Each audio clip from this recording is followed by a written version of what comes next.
So it's not for kids.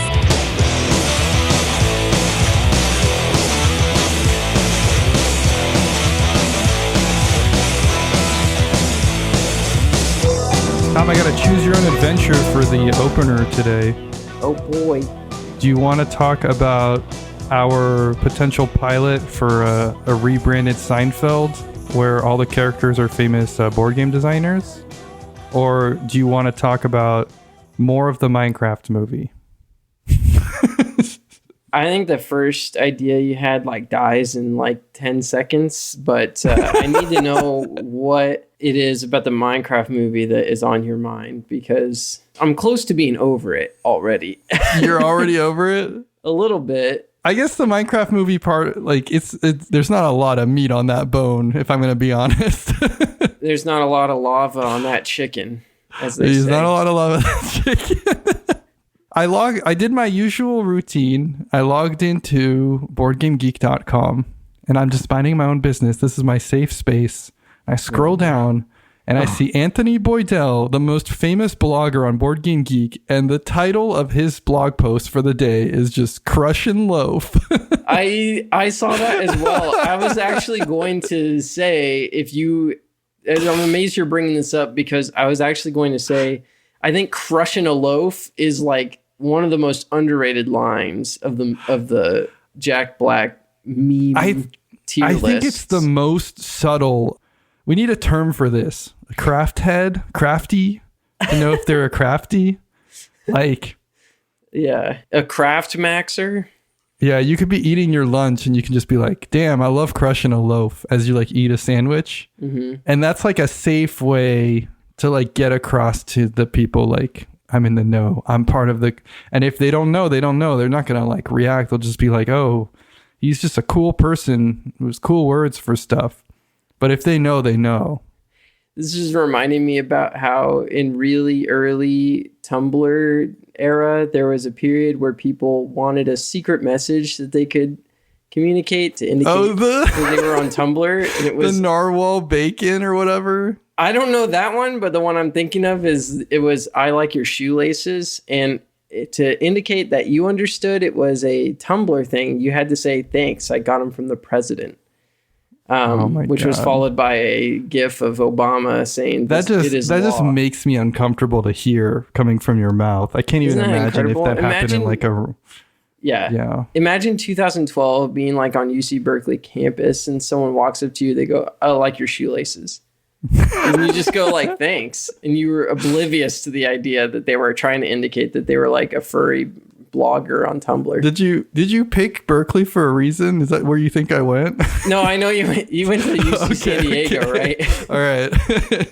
My blood runs blue or gold or whatever, so I just didn't want you to get the other Triton's whoop whoop whoop.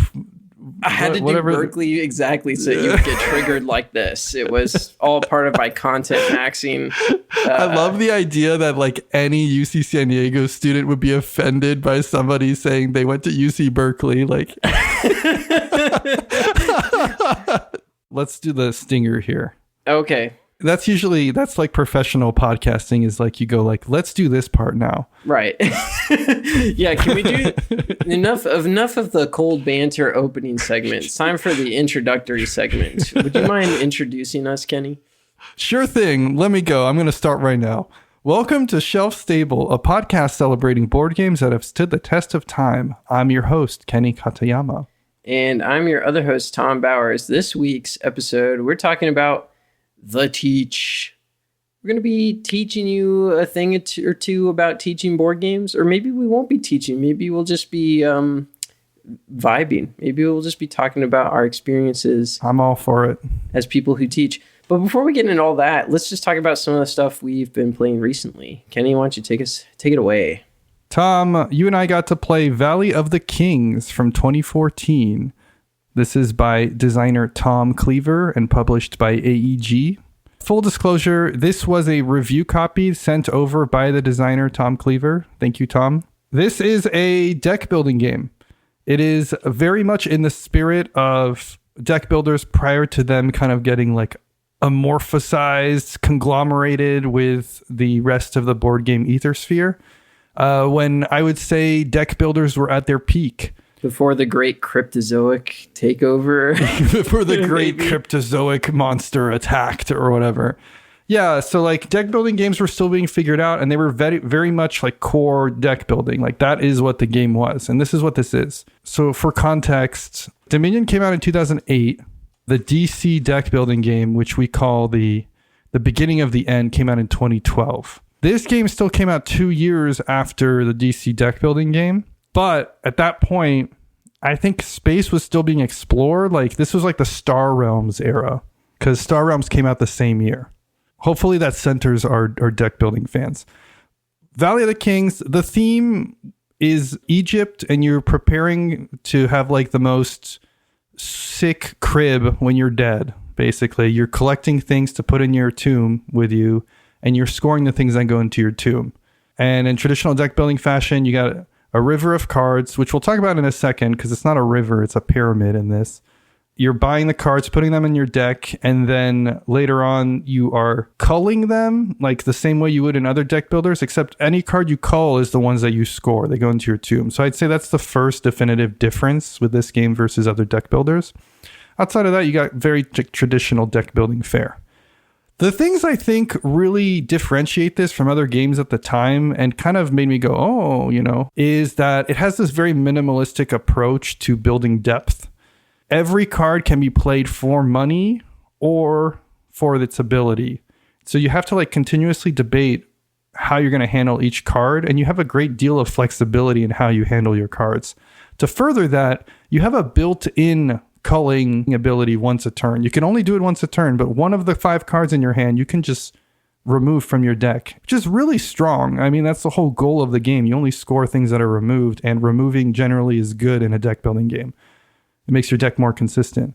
So you have access to 3 fundamental, very simple tools: remove a card, play abilities, and buy new cards.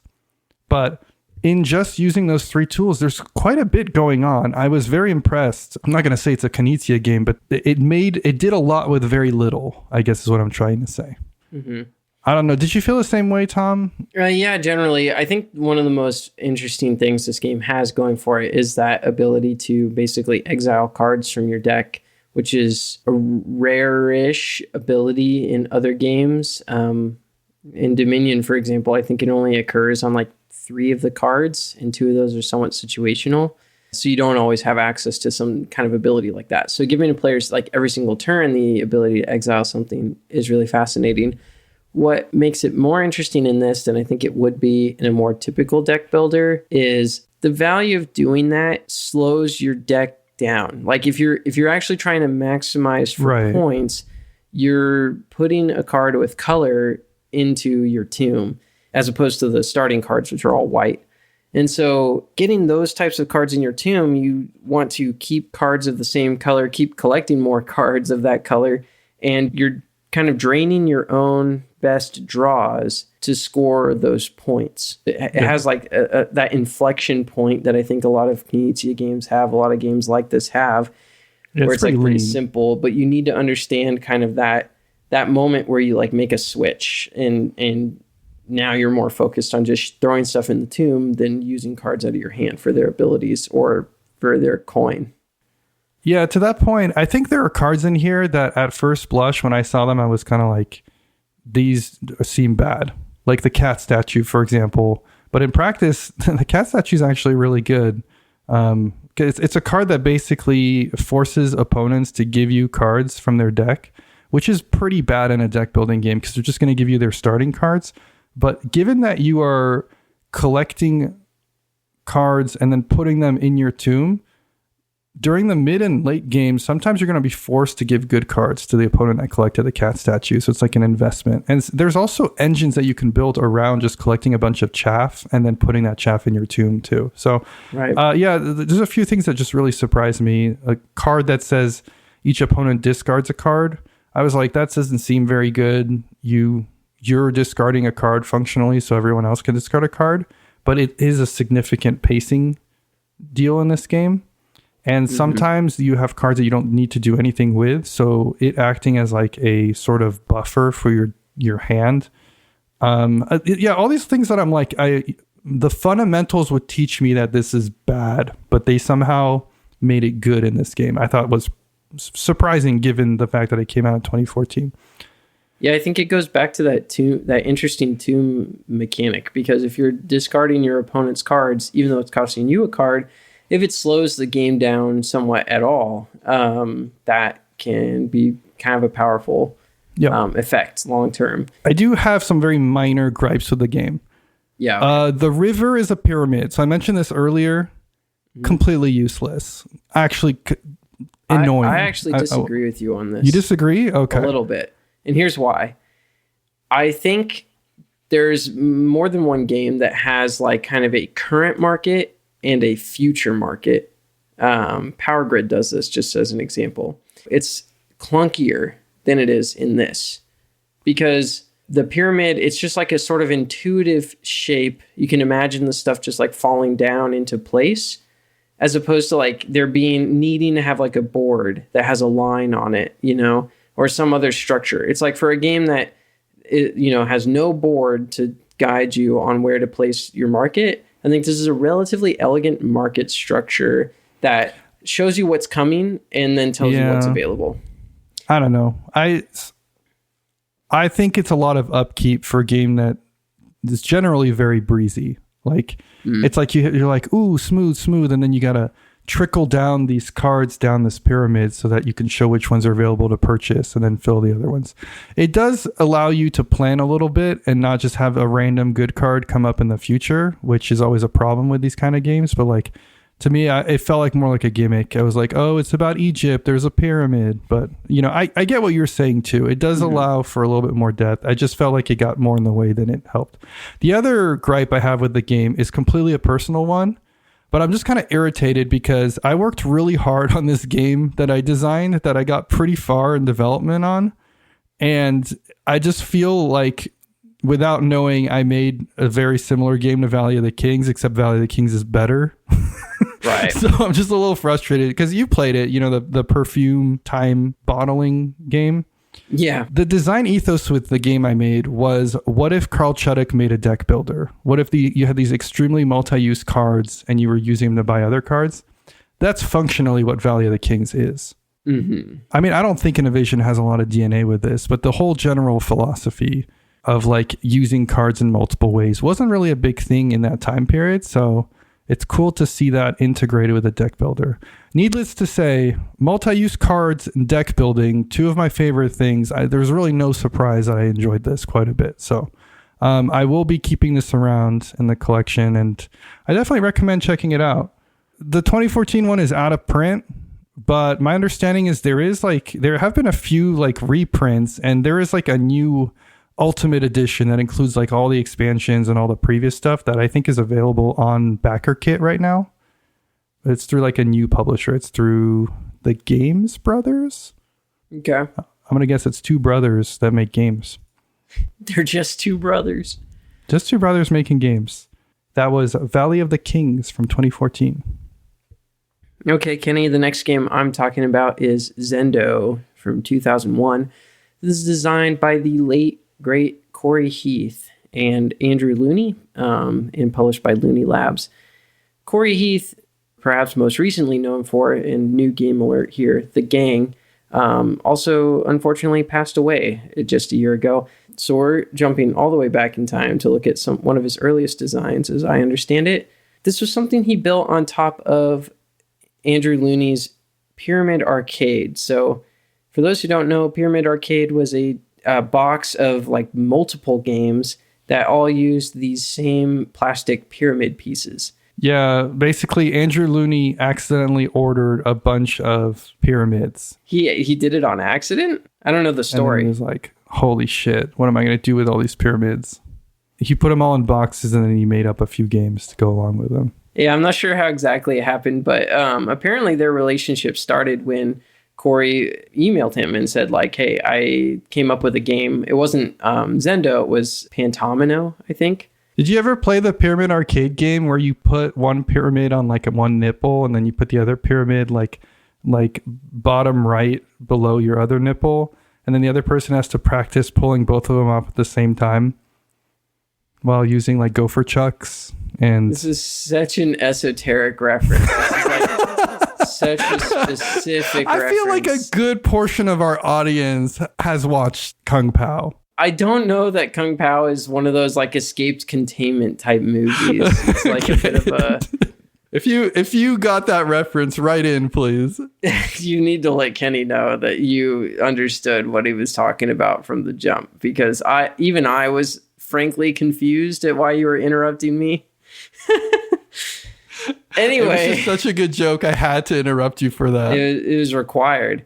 I was just fascinated reading about the history of this game, and just and how Kory came up with his own game using the pyramid pieces, which led to this partnership between him and Looney Labs for a while, where they came up with a few other games, and Zendo is one of them. I think Zendo has become a bit of a standout compared to a lot of those others, as I understand it. It doesn't include just pyramids. It's got little plastic pyramids, plastic rectangular prisms, and wedges. And these three pieces in three different colors make up most of the components of the game. One player takes on the role of a moderator who knows a rule. And if you've ever played the card game Mao or games like it, the moderator knows this one rule and none of the players around the table know it, but they're all seeking to figure it out and figure it out first.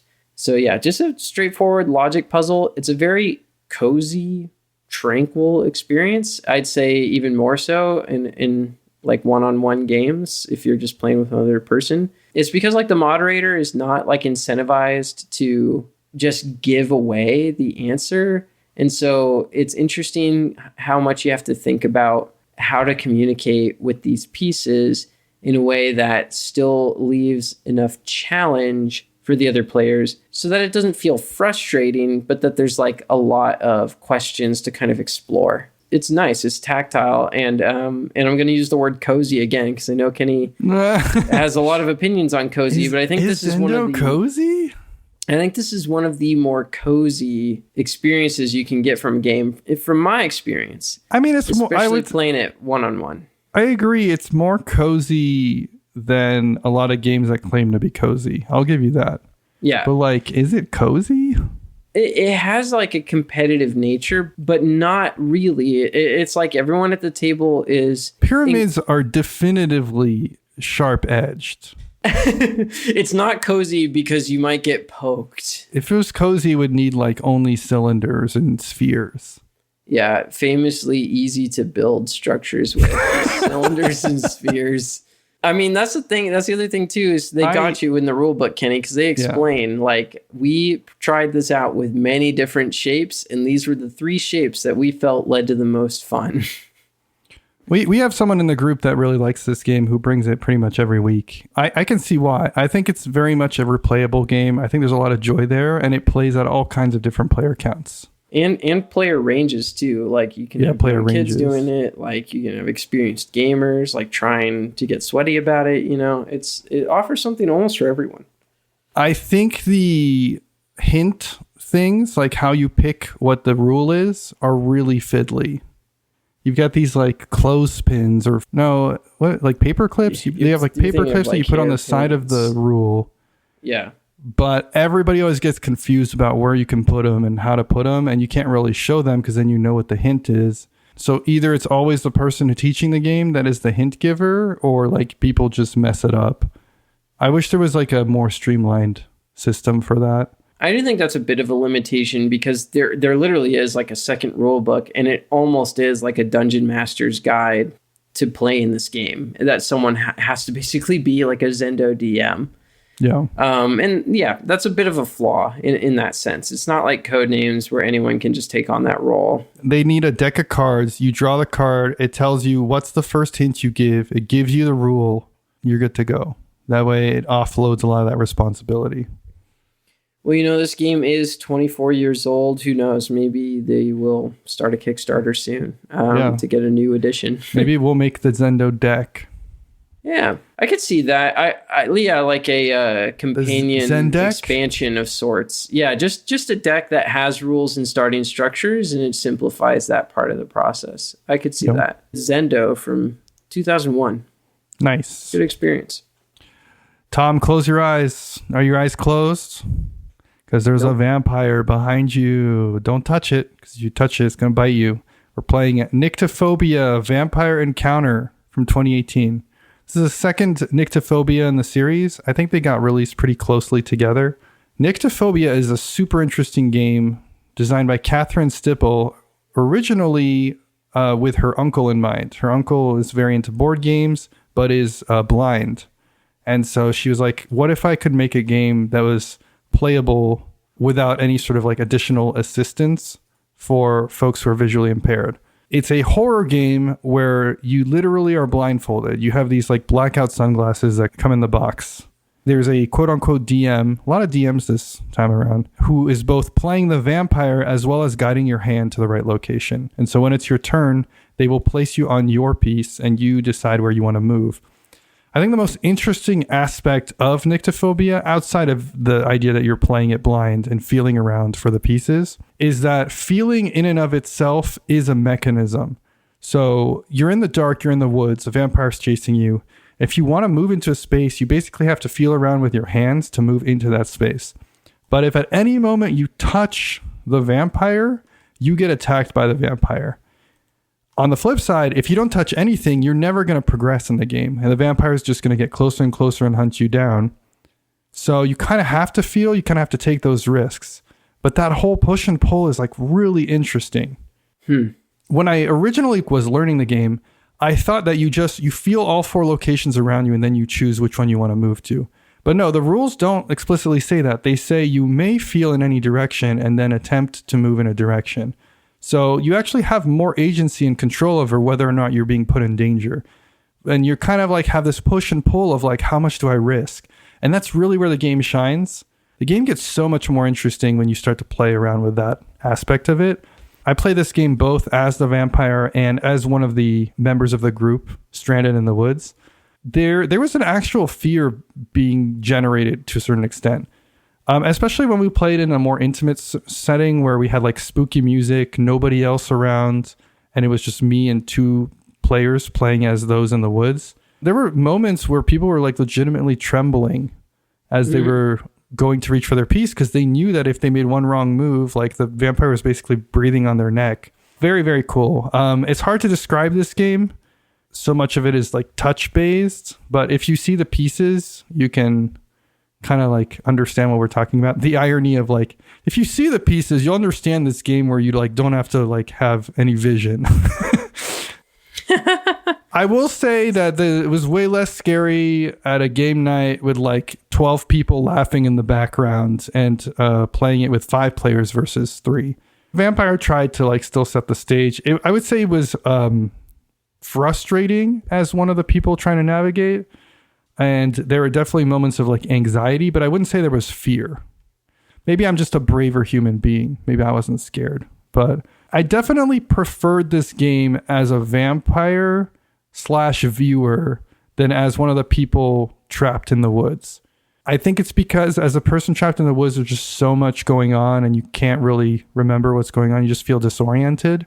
Whereas it's really funny, like really funny watching this game. I would argue this is one of those rare games where even though there's a limited player count, I would almost choose to like watch a game of this over playing another game at another table because of how entertaining it is. Because these people are just like completely clueless about where they are. And sometimes they'll just randomly impress you. They'll like make a move and they'll be like, oh, I remember this was here. And they're like 100% on the dot. And other times they're just like completely on the other side of the board. And they're just like, oh, I'm sure the vampire's next to me. And the vampire's like, I don't fucking know what you're talking about. I'm over here, you know? Right. Really good table talk in this one. A lot of fun. I was like pleasantly surprised with Nyctophobia. You didn't play this, but you witnessed some of it. Yeah. It looked like some funny things were happening for sure. One thing I've heard about this that I wonder if you feel is true is that it's hard to go kind of like full tilt as the vampire because it's just too easy to crush the other players. I would agree. Do you feel like that's true? Okay. Yeah, like there was a lot of fudging of the vampire's abilities to make the vampire weaker. And to be quite honest, the vampires are a lot more on rails than you would expect. There's very few decisions as the vampire player. Sometimes the only decision you get is to pick between two victims that are equidistant from each other. They have a few basically rules that they follow in terms of how they carry out their turns. There are moments where literally, if we didn't fudge the rules, the vampire would just murder someone and the game would be over. I don't think that's a downside though, because I see the vampire as, like I said, more of a DM than as an actual player. If you're looking for a competitive one versus many game, I don't think Nyctophobia is good for you for the reasons Tom mentioned. If you're looking for more of a narrative experience where one player is playing a dungeon master and the others are playing a cooperative survival game, then it very much delivers on that experience. An interesting amount of overlap then with Zendo in that sense. I mean, they're pretty much the same game when you think about it. Yeah. Both of them, you're poking yourself with pointy objects. Mm-hmm. It's just in one of them, it's for the sexual pleasure, and for the other one, it's to navigate through a forest. Well, that was Nyctophobia Vampire Encounter from 2018. Am I playing Zendo wrong? I'm going to refer you to a doctor on that one. It's just Kenny, what happened to the 13th pyramid in the yellows? Just refer to me as Betty moving forward. Man, I got to watch Kung Pow again. It's been too fucking long, apparently. Please ignore Kenny. We purposefully taught him how to podcast wrong as a joke. There we go. Yeah. All right. Well, I played La Boca from 2013. This one's designed by the couple Inka and Markus Brand, although they're German, I think, so it's pronounced Brand, probably. Published by KOSMOS. This is a game featuring my favorite word, polyomino. Yeah, I just noticed. Did you do that on purpose to make me laugh? Yeah. Okay. Because it's just that is not how that's spelled. Polyonomos. These are, the Tetris style pieces of different shapes, but they're 3D. They're nice little 3D wooden blocks in about a dozen different colors. The point of this game, and this is going to be a little hard to describe through audio, you slide a card into the box, and on one side of the card, one of the players is going to see 3x4 grid of colors. They're just going to see a red square in the top left quadrant, and then a blue square followed by another blue square, and so on and so forth in some pattern. On the other side of that card and on the other side of the table, there's going to be a different arrangement of that pattern, that 4x3 sort of grid of patterns. What you're looking at as a player is the sort of the head-on, if you just flattened your view and there was no depth to it, these are the exposed pieces of the wooden blocks that you should be able to see. You should be able to see them in that pattern, but you're seeing different patterns. Oh, I see. So it's your perspective. Yeah. So literally two different perspectives, but looking at what will be the same final 3D structure. And so you have to work together to construct that structure. There's some extra rules that make this a little interesting, which is that any pieces that neither of you can see actually need to be hidden within. Everything needs to fit on a 4x4 grid, and pieces can't hang, so there can't be any gaps or space underneath pieces. I think you're doing a good job of explaining this game because I can visualize what this plays like.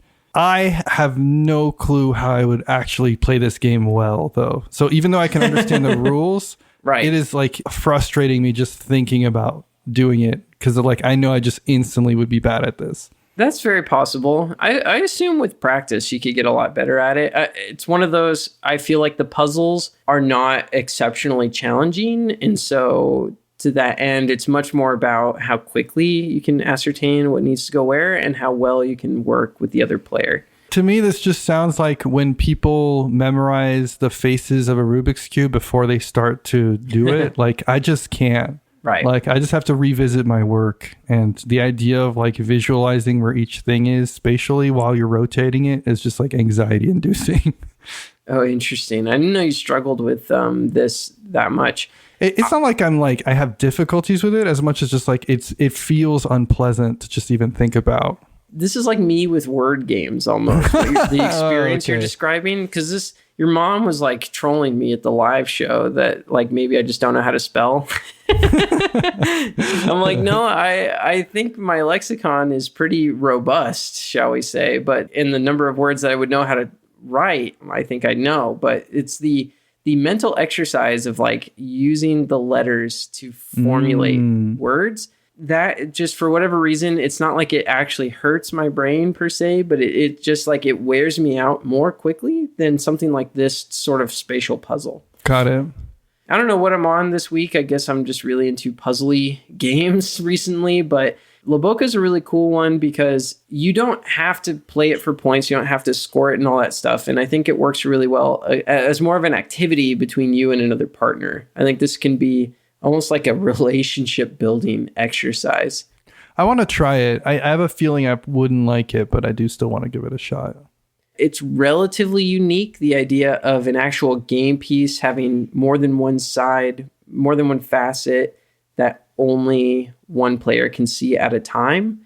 There's a lot of games where like there's different roles, or I'm thinking like The Crew, where like not, everyone has their own pieces of information, but no one has the entire picture. It's a little different in the sense that there isn't like something in the center that everyone can see only one face of. You know what I mean? I feel like that idea, that idea doesn't get explored as much as I kind of think that it could. I'd like to see more of this where people are working together to reconstruct something that they only have like a piece of in front of them and something central that isn't just trick taking, like trick taking is getting explored to death. The next thing to do with all these cooperative trick taking ideas is, okay, how do we like build something together? I think could be very interesting. And this game explored that already. And I think it's a wonderful design. I'm just saying, I'd love to see what more could be done in this space. So yeah, that's La Boca from 2013. Nice, simple little game. Check it out. 100 games to play before you die. All right, Kenny. Well, it's time for that part of the podcast where we talk about the 100 games that you are required to play before you turn 100 years old. Oh, rest in peace, Pope Francis. All right. Hopefully he got through them all. Game number 30, which we're going to talk about this week, and that's Quacks. Wolfgang Warsch, CMYK. Why is this on the list? That's the real question we're all asking. I'm asking that too. I don't really know why I put this one on the list, to be honest. I think Kenny's updating the list in media res. Yeah, here's the deal. I can look back on past Kenny and be like, oh, this was your bag building include. That's so cute. Get your head together, okay? There's already a push your luck game on here that's like way better. There's already deck building games which are functionally the same as bag building. Mm-hmm. Quacks, bless its heart, it's an activity. It's not even a game. That's my reason why it should be on the list. Is this the year that we declare war on Quacks? We've joked about this. We've joked about it.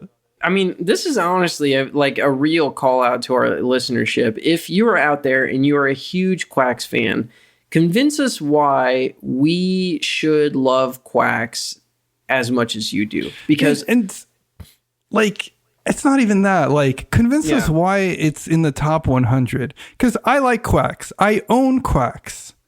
I even put it on this list.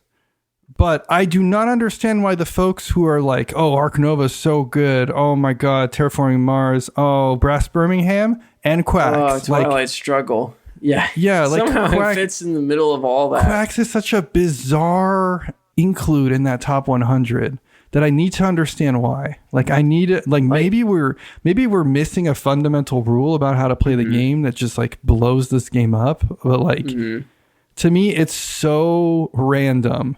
And that's fine. Random games are fun and we like random games. But I don't understand why the BGG top 100 crowd likes it this much. Right. We famously love Monopoly Deal. I would never contend that should be in Board Game Geek's top 100. Yeah. But yeah, people be like, "Oh, I like the new Quacks art," and other people be like, "I like the old Quacks art." And we're here like, we don't care about the art. Just tell us why this is in the top 100. That's our stance. Yeah, it doesn't matter if you have the CMYK version or if you like the original North Star Games version. Mm-hmm. Why are there like so many Uwe Rosenberg games in the top 100 and then there's this, it feels like a disconnect. And also notably, like Tigris and Euphrates is not in the top 100. There's just like a bazillion games that I would sooner expect to have made it onto those charts. Yeah. I have another Quacks related recent news. Mm-hmm. So I thought that it would be fun to get into like customizing my tokens, do a little craft project. And I was like, what's a game that could really benefit from deluxe tokens? But I also don't mind if they get completely wrecked. And so I decided to Mod Podge my Quacks tokens. And I did a first round of them. I think I did the pumpkins and the starting ones, and they look beautiful. I did like one of them as a test and it came out good. So I did a bunch of them and like, oh, they're so nice. They feel good. They look good. I'm like, they're all dry. I'm going to pack them up. Uh-oh. It turns out that they weren't as dry as I thought they were. And even though they felt dry to the touch, when they were pushed against each other with the lightest of pressure, they just created a huge mass of tokens, like a huge glorb of connected tokens. It was very Mr. Bean style, like me trying to like take them apart and making it worse. And I ended up with a big mass of glued together tokens and then some torn in half tokens on the side. Oh, no. Some tokens that were like the Mod Podge was ripped off, and then you had the actual Quacks cardboard still glued onto the Mod Podge, and then just the shape of a Quacks piece, but just brown cardboard on the other side. There were other ones where they were like split open, like a chest burster had come out. I mean, this picture is horrifying. I'll send it to you, Tom. But like, my wife and my daughter like playing Quacks. My daughter's always like, let's play potions. It's a fun game to play the family. So I'm just like, now I gotta buy the deluxe tokens, I guess, because I literally can't play this game anymore. So after complaining about Quacks for a good 15 minutes, now I'm gonna go and buy more stuff for Quacks, is what I'm saying. Yeah, I was just going to say, this is leading us to our GoFundMe segment. So Kenny is in desperate need of the acrylic upgrade tokens to Quacks of Quedlinburg on Board Game Geek. Yeah, I literally can't play the game anymore because I messed it up so bad. That's really tragic. So the important thing to learn from this is if you're going to Mod Podge anything, you should let it dry for a day longer than you think it takes. Yeah, I mean, I don't even know if that's the thing. Like, maybe there's just some chemical reaction where no matter how dry they are, they're just going to, like, become a blob. But yeah, that was Quacks of Quedlinburg / Quacks from 2018. The artist formerly known as Quacks of Quedlinburg. Okay, well, Kenny, enough of that bullshit. Quacks of Quedlinburg, rest in pieces, literally, because it got torn in half, shredded to smithereens. Why the fuck is that game even on the top 100 list? It's time to stop talking about bullshit that doesn't even, mean anything to anyone anywhere, like the Board Game Geek top 100 list. Who cares, okay? There's no style to it. There's no fashion sense. All right, what we're trying to get to is the real meat and potatoes of our podcast. The main topic, the part of the show that everyone keeps coming back week after week to listen to. And this week, that topic is the teach. The teach. What is the teach, Kenny? Let's talk about this term.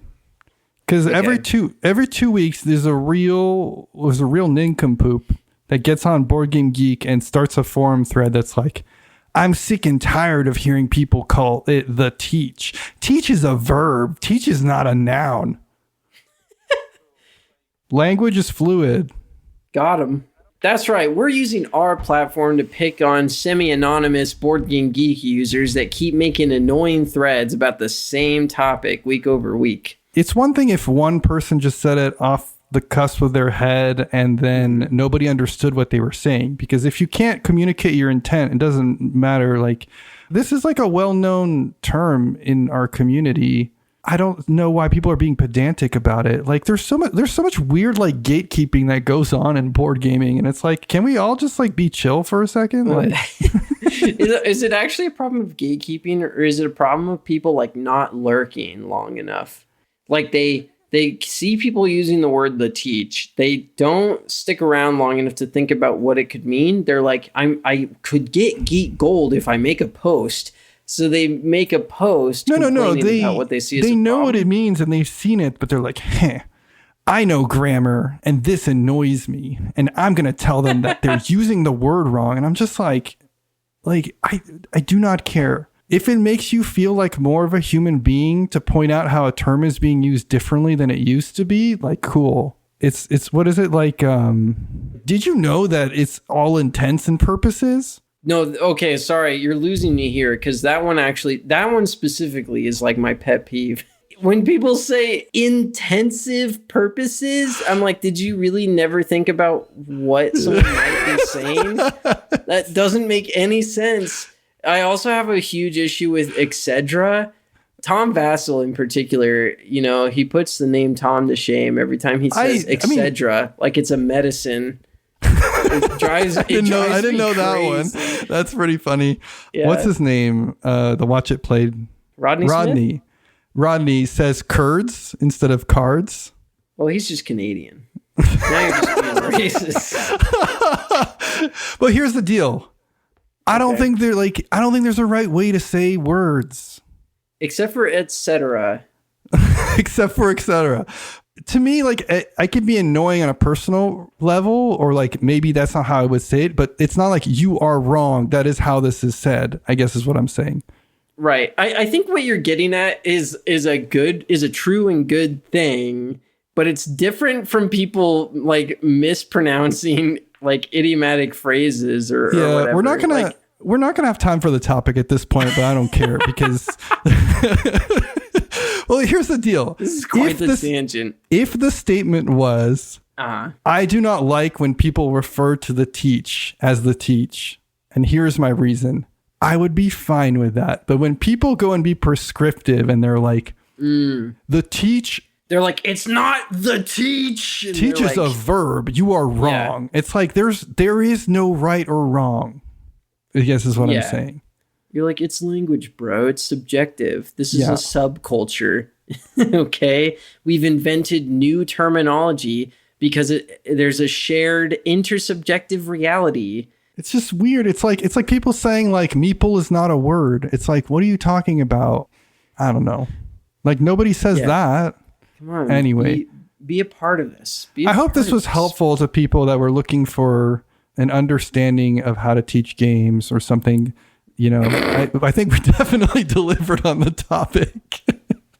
Well, okay. So at the beginning of this episode, you told me we need to get away from being an advice cast. Yeah, and I think we're doing a good job. We're talking about words. We're not giving advice. I guess the advice is don't be an asshole, but like... We're being pedantic, but in the correct way. The correct way. We're being anti-pedantic pedants right now. Yeah, exactly. It's like when Dexter kills serial killers. That's what we're doing. We're like light Yagami. Finally, a Death Note reference on this podcast. Oh, thank God. Finally did it. Fill out that bingo card. Okay. Do you want to be helpful for real now? Well, okay. So I'm really curious about this because there's already a great instructional video from Shut Up and Sit Down. We'll leave that in the notes, I assume. Yeah. We'll keep that one. We've talked about it before on the episode. Yeah, I think Quinn's video makes a lot of great points. I find myself rewatching it somewhat frequently because, you know, I kind of forget some of the finer details. Yeah, so you're curious about where I want to go with this, it sounds like. Right. So I'll give you an example. Maybe this is our starting one. Like, do you enjoy teaching games? Yeah. Okay. I feel like it's an obligation. Maybe it's like the micromanager in me.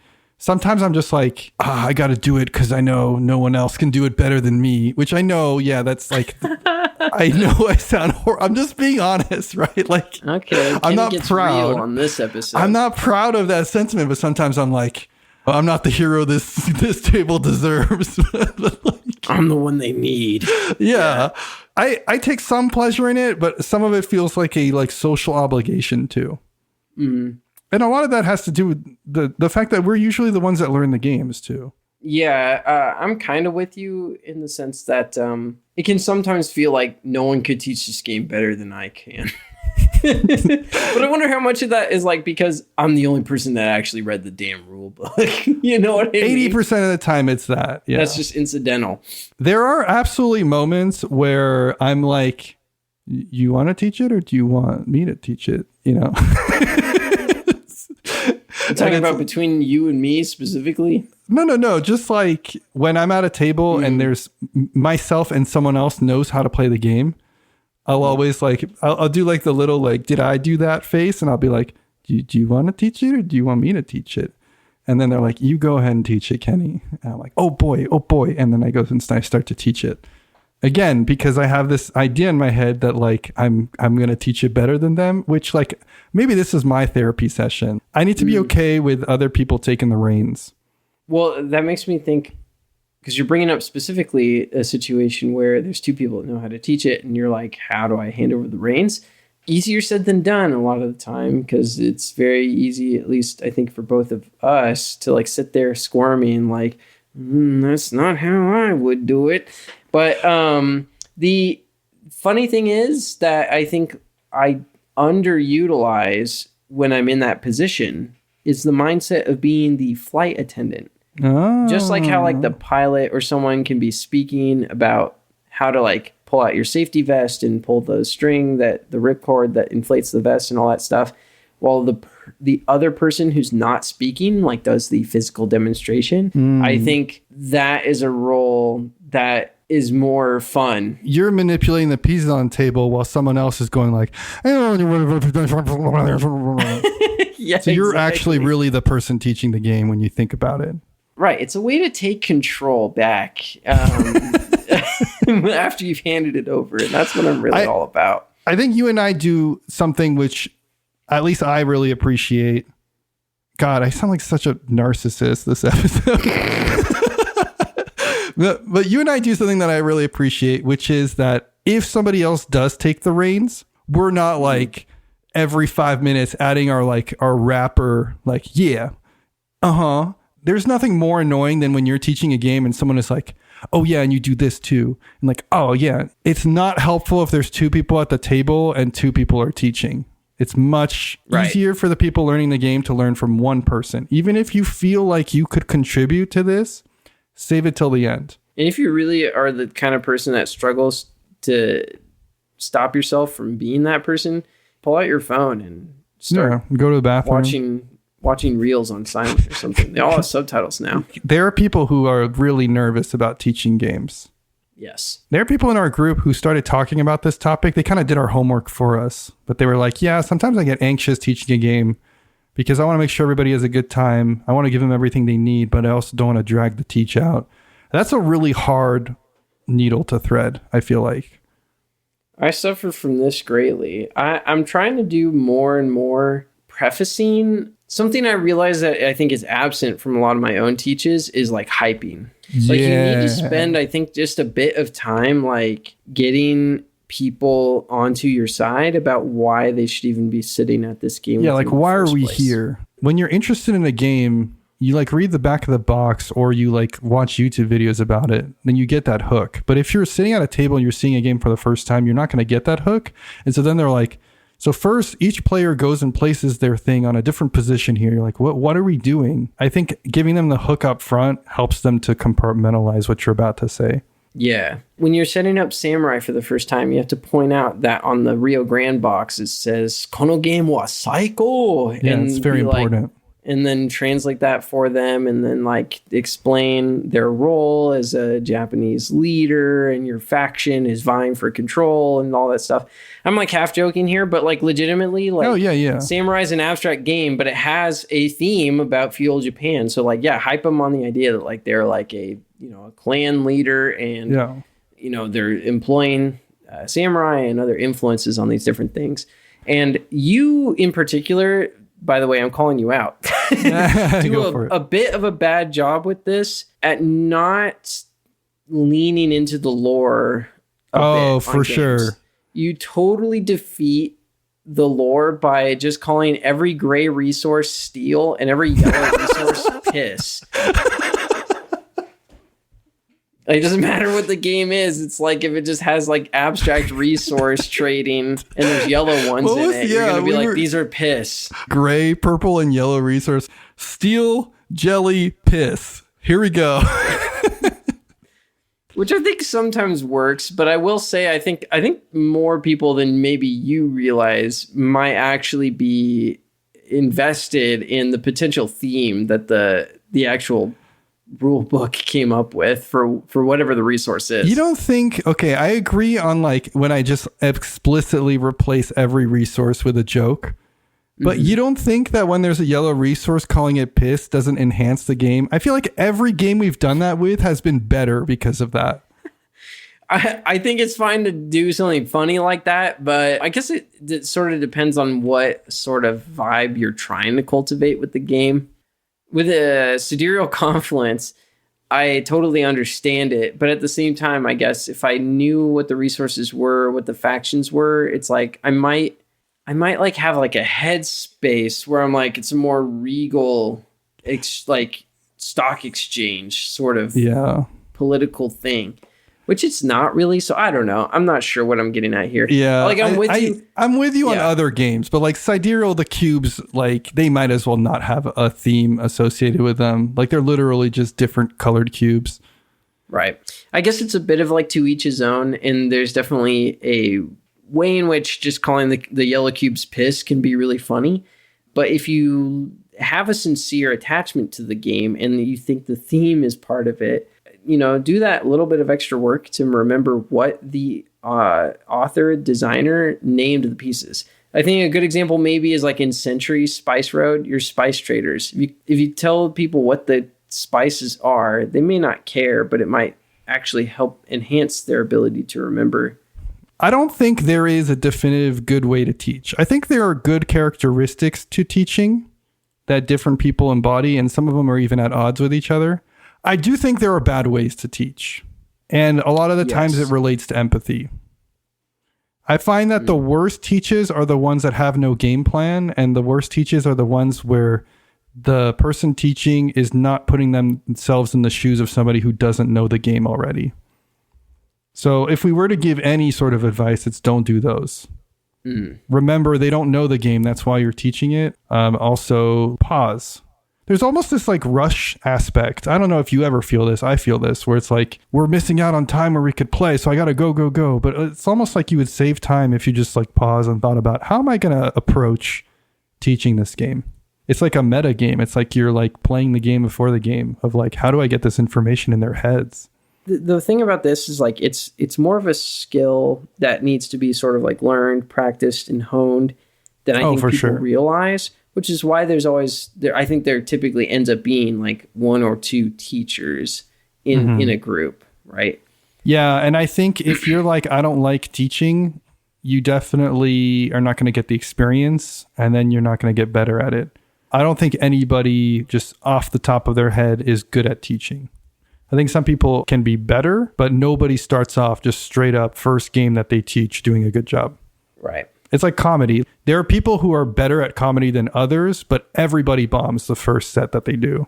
Yeah, you may have a predilection towards it. Perhaps it just like fits your personality, but like it's something like anyone can learn with enough effort, I think, in general. There's tips, there's tricks out there.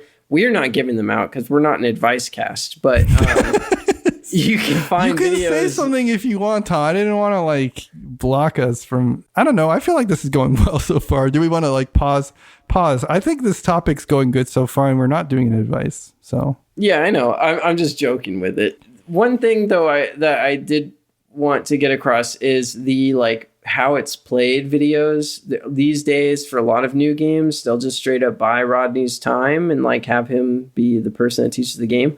I feel like those videos want to present themselves as like a definitive way for everyone to learn how to play a game. And I'm going to go out and take a position here. I think you should almost never use the how it's played video as a way to teach. As a way to learn it for yourself before teaching, it can help, especially because different people learn differently, and some will just not be able to parse a rule book or only be able to parse it after getting a breakdown via video. So I think they're extremely helpful, but I agree with you. The few times that we've sat down and all watched a how to play video on the couch have been it's completely just like unhelpful. Never worked. It basically wasted everyone's time. Yeah, I agree. The game was it does not expedite things. You need at all. somebody to like lead the effort. You can't have the video lead the effort. It's a great way for you potentially to see some of the rule book in action, especially if this is somehow like a game that you have yet to own because you're following Kenny's excellent advice from last week and you haven't bought the game that you haven't played yet, but you really, really, really want to understand how it works. It's like if you're reading the rule book yourself and watching the video, I think that they can work in tandem very well. Yeah. If you for whatever reason can't get a physical copy out. Especially like opaque games, like the PAX series or like Food Chain Magnet. These are really helpful. I think playing a couple rounds against yourself also is like the best way to really understand it. Oh, that reminds me of another point. Yeah. When you teach, being like the co-pilot and demonstrating, or you didn't say co-pilot, you said like flight attendant, demonstrating some of the things. If you're the teacher, if you can have a visual representation of some of the concepts as you're playing, like take out some player pieces and move them around as you're explaining a concept, it goes a really long way if we're going to give advice out. Well, and Quinn says this in his video too, like use player names, people's names there at the table. Mm-hmm. It's like a total life hack as opposed to just saying like green player, blue player. Oh, that's good. I like that. We're veering into advice, Kenny. Quick. Us out. One thing that I've learned from Taylor in our group recently, which seems really obvious in hindsight, is it's along the lines of the empathy thing. I tend to do a good job of having more or less a structure to how I teach, but it is the same structure. It's almost like a script every time on how I approach things. What Taylor made me realize is that you kind of want to tailor your script, no pun intended, to the people that are at the table. There are certain people that just want to get going, that want to make mistakes. There are certain people that want to know everything the game has to offer so that they don't feel like they're blindsided by a rule. There are people who benefit from having more examples. There are people who are auditory learners that just need to hear the concepts. There are people that prefer the word piss. There are people who prefer the word gold, I think those things need to change according to who's at your table. I think the biggest challenge that I've faced with this is having like the one player that feels like if they don't get every bullet point and bullet sub point from the rule book up front, they're somehow getting cheated at the game. This kind of goes like hand in hand with a lesson that I need to take more to heart, which is like fucking lose the game you teach. Yeah. Do your best to sabotage yourself while still, I think, not making it obvious that you're like trying to crush the other players. Yeah, don't go easy on them, but pick a strategy that you've never done before or something. Yeah, I think I said that in reverse. Handicap yourself somehow, even if it's in your own head. Try and make it so it's not obvious that you are handicapping yourself, that the other players don't notice, because I think they would feel better about their own play at the game. And this more, I think, applies to like non-gamers. Because if it's like your regular group, they're always coming out to play these games. But if these are like people that you're trying to bridge them into this hobby, I think this applies for sure. Tenfold, probably, right? It's not even about you not winning. You just want them to have a good experience. Yeah. Basically always be on their side of it empathetically. Now, I did this recently with Samurai in a great way. You'll love this. So like I realized that this is a very like predictable game. Like it's very, what's the word? Deterministic? Not deterministic. Yes. Thank you. And one of the things I realized I could do is instead of drawing 5 tiles every hand, what if I just changed it so that I'm playing Rebirth while they're playing Samurai? So I just started drawing 1 tile and just had to make the best with that, which definitely made some very interesting decisions for me. Yeah. Changed the texture of the game. And I think gave All the other right. players a fighting chance. I like it. Yeah. Yeah. I'm for that. Just as an example of something you can do, because I was behind my player screen, so they had no idea the whole time Yeah. until they listened to this. They didn't know you were playing with a hand tied behind your back. Yeah, literally. You started saying something about giving all the rules to that one player, and then you kind of pivoted. But I think it's like a struggle because like I err on the side of like not presenting every damn thing up front. same. But it really sucks when someone goes like, "Oh, you never told me about this." It's just like, well, yeah, because if I did that, everyone else would have been like, glazing, their eyes would have been glazed over. Yeah, there's a certain point where most people cannot internalize anything else, even if you tell them everything. And it's almost like the TSA, where you're just telling them so that you feel like you got it covered. But it's like, that doesn't help. At that point, you probably should have just started playing.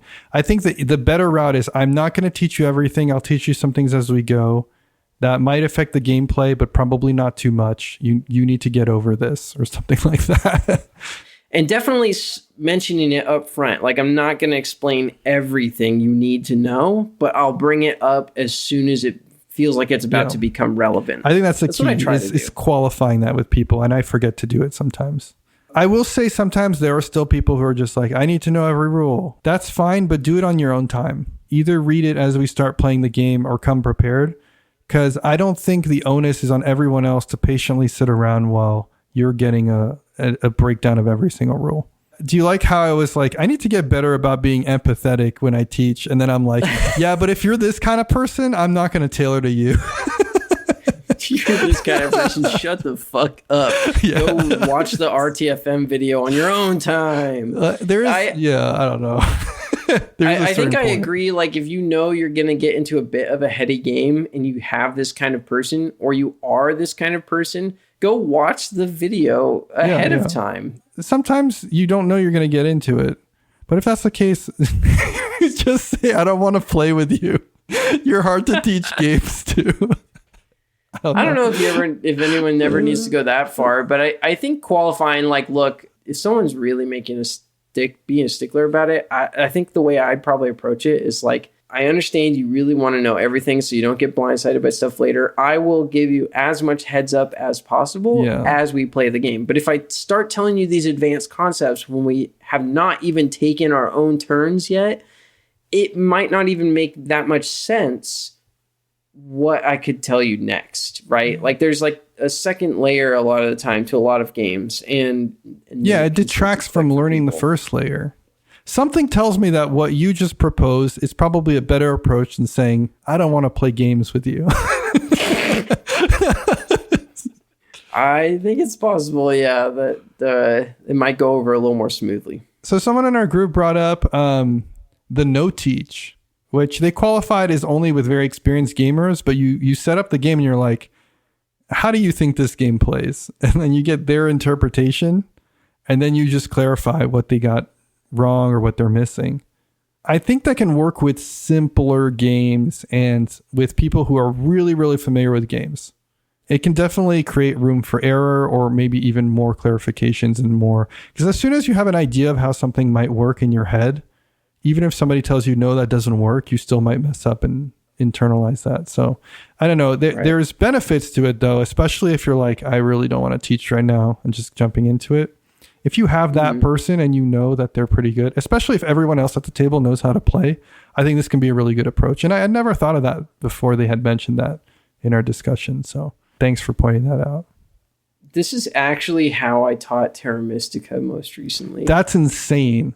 Mm-hmm. That is absolutely insane. Because I'm thinking like Llama, you're talking about Terra Mystica over here. Like, holy shit. Well, so in my defense, and I think a lot of Uwe games fit into this category almost, where if I go like, on your turn, this is the piece you pick up, these are the actions you can take. What do you think these actions do based on the iconography?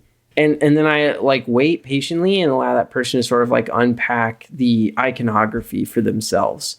And Terra Mystica works very well for this. I think a lot of these types of games this are headier, but I will say the iconography in Terra Mystica is pretty good. Right. But from there to like have somebody just naturally know what the heck the cult track is, or like the bowls of power, like what are you talking about? Yeah, of course, there's going to be stuff that like no one's going to arrive to on their own, but that's what I'm saying. Like you can sort of leave up to yourself to explain, but like allow them the chance at first to like explore the game actions that they see laid out in front of them. Like I can be like, okay, everyone has a home territory. They need to terraform the map to match their home territory, and this is the cost. Based on that information, what do you think like this means? What do you think this means? And I'm just like, okay. So like now that we've stepped through all of that, I also am now obligated to tell you about the bowls of power. You know what I mean? Like, but at least they had a good time in theory. Like I think it definitely comes down to the person. Like, I will say if they're nailing everything, then they're going to internalize the rules so quickly, like much more than if you're telling it to them. Like it's like they came up with it in their head, It's like Inception. Yeah. You're like Leonardo DiCaprio in that sense. You're like Leo DiCaprio and Joseph Gordon-Levitt. Speaking of piss, have we talked about the piss jars in that movie? Yeah, the dream sauce. Yeah, the dream juice.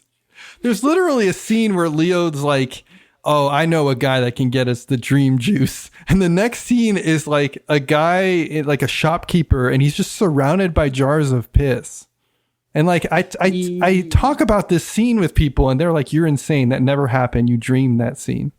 Yeah. No, I know exactly what scene you're talking about. It's like formaldehyde or something, but yeah. No, it's piss. Let's all be real. It is. Piss juice make you go into dreams. Right.